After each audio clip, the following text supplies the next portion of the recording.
Donc rebonjour.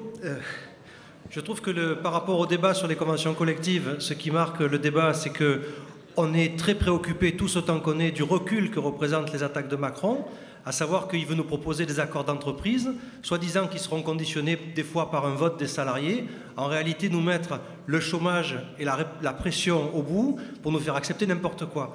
Et que je crois que tous, avec nos sensibilités, nos expériences différentes, on montre qu'on est contre cette évolution négative et qu'on est contre aussi ce qui a été la destruction des conventions collectives acquises par les luttes du passé. Ce dont je voulais parler plus précisément, c'est que dans l'entreprise Airbus Helicopters, anciennement aérospatiale, auparavant, tous les métiers étaient assimilés par l'aérospatiale et n'étaient pas sous-traités. Aujourd'hui, on se retrouve avec une multitude de sous-traitants dans tous les corps de métier, que ce soit la sous-traitance industrielle, la logistique, le nettoyage, les cantines.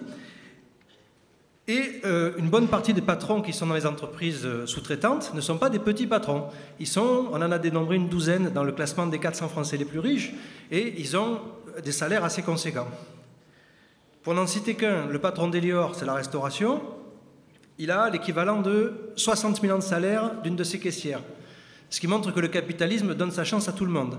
Si la caissière, pendant 60 000 ans, elle ne dépense pas, elle sera à égalité avec son patron. Mais c'est ça... C'est pour dire que c'est ces gens-là, c'est ces patrons de la sous-traitance, les patrons d'Altran, d'Assystem, de Sogeti, Capgemini, qui sont ceux qui donnent le ton actuellement au gouvernement, qui sont les patrons qui font les lois. Et d'ailleurs, le nouveau patron d'Elior, le PDG de la boîte de restauration, c'est l'ancien patron d'Altran, l'ingénierie. Quel rapport entre les études d'engrenage spiroconique et les pizzas ? Ben, c'est que la boîte, elle fabrique ni des engrenages spiroconiques ni des pizzas, elle fabrique du pognon. Et que justement, ils se refilent les PDG entre eux, comme ils se refilent les plans de compétitivité, comme ils copient l'automobile pour faire pareil à l'aéronautique. Et que justement, nous, ce qu'on peut faire, c'est se défendre tous ensemble. Alors je pense que la préoccupation qu'on a ici, par rapport aux conventions collectives, ce serait justement de tisser des liens avec toutes les entreprises, que ce soit l'ingénierie, le nettoyage ou les autres, parce que les femmes qui sont les femmes de ménage sous-traitantes de l'aéronautique, qui triment pour la moitié de mon salaire personnellement, qui n'ont pas le statut de la métallurgie, mais qui sont nos sœurs d'exploitation, comme sont les femmes de ménage, les caissières ou tous les autres, il faut qu'on apprenne à tisser des liens entre nous pour nous défendre, pour nous préparer à nous défendre tous ensemble, parce que dans les luttes, et c'est comme ça qu'on préparera de nouvelles conventions collectives avec de nouvelles conquêtes, dans les luttes, un comptera pour un, qu'on soit femme de ménage, qu'on soit ingénieur, qu'on soit sous-traitant. Et que c'est l'urgence aujourd'hui absolue de tisser des liens entre nous, de définir les futures revendications pour repartir à l'assaut et les faire payer. Nous sommes 1000 fois plus légitimes que les patrons qui s'enrichissent sur notre travail, et nous sommes surtout des millions de fois plus nombreux. Donc, la victoire est peut-être au bout.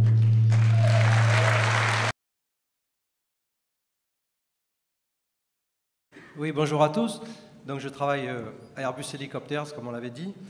Donc, effectivement, quand on est militant syndical, on ne peut être que touché par les évolutions technologiques, par ce qu'est capable de faire le génie humain, par ce qu'on est capable d'inventer tous les jours.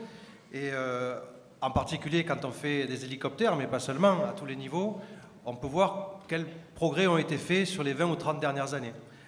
Ainsi, à Airbus Helicopters, qui aurait pu penser il y a 40 ans qu'on ferait des hélicoptères entièrement en composite, alors qu'il est semblé acquis que ça devait se faire en aluminium pour l'éternité, et d'autres systèmes de navigabilité qui ont les derniers cris en termes d'électronique. Ceci dit, dans le cadre d'un système qui fonctionne uniquement pour le profit, tous ces progrès techniques se retournent aussi contre nous. Parce que qui dit hélicoptère en composite dit des gens qui poncent du composite et qui s'empoisonnent avec du composite dans des conditions de travail absolument dégueulasses. Parce que tant qu'on reste dans le cadre du capitalisme, la meilleure technologie fait que les gens continuent à s'empoisonner avec des boulots de base. Et l'autre aspect, c'est que, y compris même pour nos aciers, qui sont les aciers spéciaux pour les pièces mécaniques qui sont faits par exemple par Ascométal, aujourd'hui on apprend qu'Ascométal peut être en cessation de paiement, avec 1300 emplois qui sont supprimés. Donc la technologie de pointe pour faire les aciers les plus fins, pour l'aéronautique, pour faire des roulements, pour faire des pignons ou des roues, est mise en danger, est mise en péril, tout ce génie, par le capitalisme, par des raisons de rentabilité.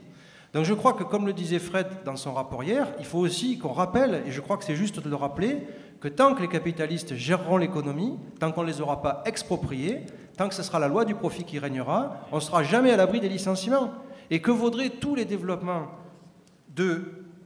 intellectuels, nos camarades cadres qui bossent dans les bureaux d'études, qui sont en train de développer des nouvelles technologies, si demain c'est réduit à néant par des suppressions d'emplois, puisque le copain de Rodez le soulignait tout à l'heure, on est toujours sous la menace du couperet, toujours sur la menace du couperet des suppressions d'emplois.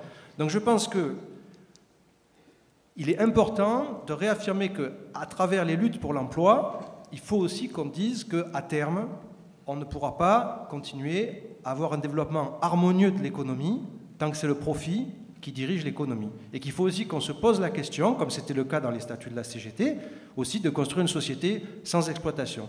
Parce que sinon, toutes les innovations techniques du monde seront toujours réduites à néant, parce qu'on sera toujours sous la menace d'une crise, d'une catastrophe ou des suppressions d'emplois. Merci. Merci François.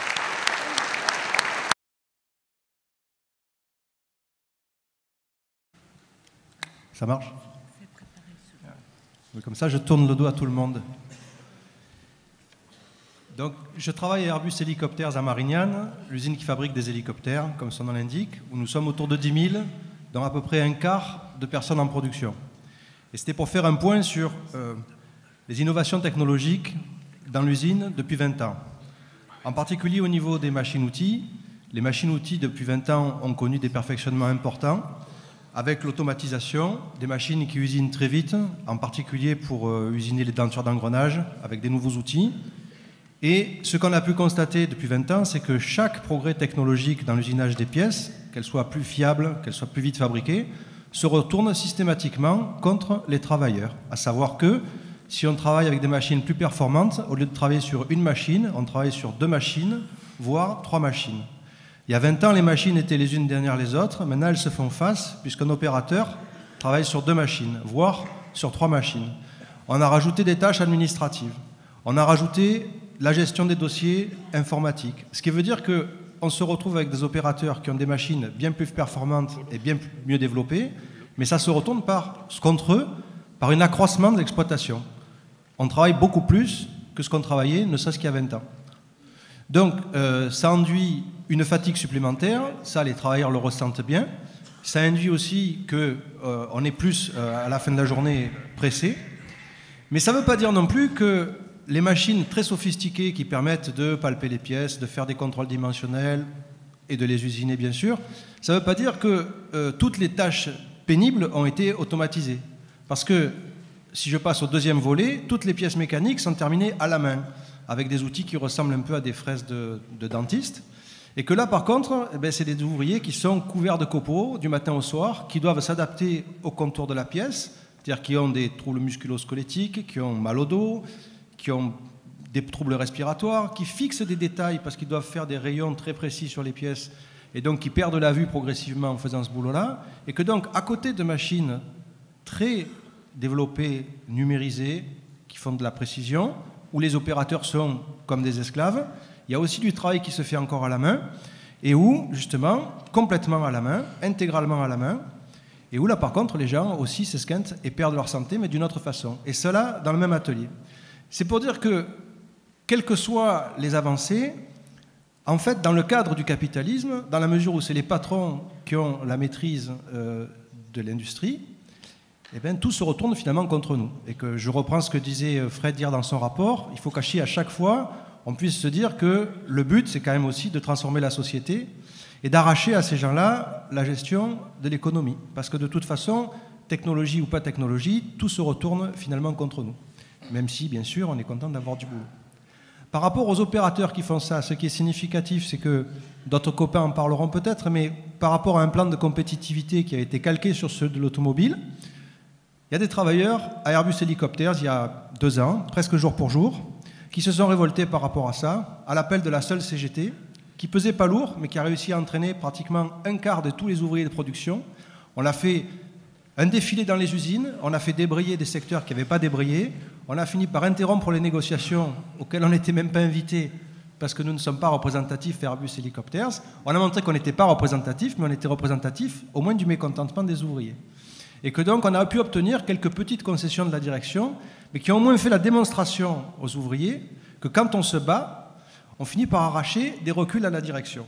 Et ça, c'est important parce que sur des ouvriers qui n'avaient jamais vécu de lutte, comme c'est le cas dans cette entreprise où la dernière grève remonte à 68, Donc pour une jeune génération d'ouvriers qui ont à ce moment-là choisi de nous rejoindre, de rejoindre la CGT.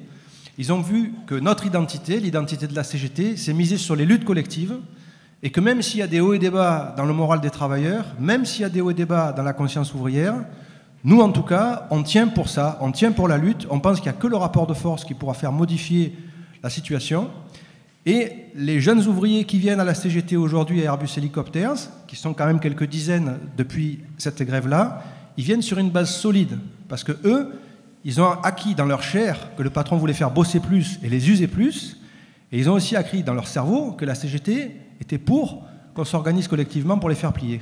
Donc les gens qui viennent à contre-courant dans cette période-là, ils viennent pas très nombreux, mais ils sont aussi plus solides. Et en tout cas, c'est sur cette génération-là qu'on mise, parce que c'est ça qui nous donne confiance dans l'avenir de la classe ouvrière. Merci.